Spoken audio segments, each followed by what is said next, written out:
Born in 1933, she witnessed the last and most intense phase of India's struggle for independence. This period left an indelible mark on her young and impressionable mind. It was the beginning of a phase of social consciousness which was later to transform into a movement towards social justice and the empowerment of the underprivileged.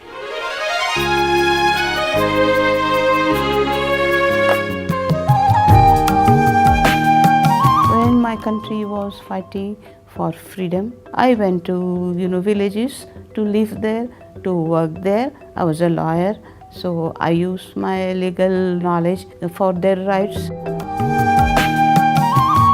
Once Ela graduated from law school, she joined the TLA, Textile Labour Association, the oldest labor union in India.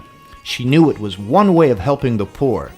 That is where I learned the joint action of union and cooperative, and particularly with reference to those who are self-employed. And that is how in 72 I was able to unionize women in the self-employed sector called SEWA, SEWA, as a trade union.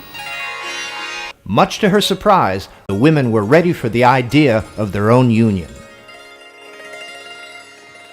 We went to register it as a union.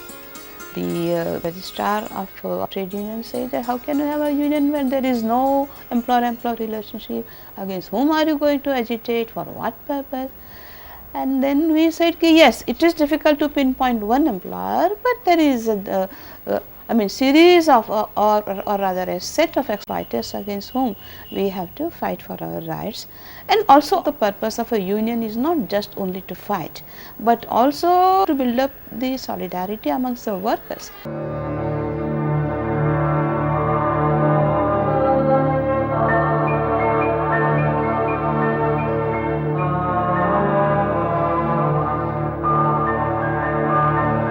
The common thread that binds these women is the Self-Employed Women's Association. See, these were self-employed women, and they had two most common problems. One was that they are short of capital and they have to pay exorbitant inhuman rate of interest. Sometimes it goes to 10% per day, sometimes saying that then why can't we have our own bank? So I said, we are poor, how can we have our own bank? They said, yes, we are poor, but we are so many. And I must say that within 6 months' time, we could collect the necessary share capital, and we started our bank. The bank came into existence in 1974 with 4,000 poor women contributing a share capital of 10 rupees each. Located at the SEWA Reception Centre at Ellis Bridge in the heart of Ahmedabad, the bank is a beehive of activity. Today, the bank has unraveled the complexities that are involved in banking for the poor and downtrodden. Not only do the women acquire self-confidence, but economic thrift ensures they remain free from the clutches of middlemen and moneylenders.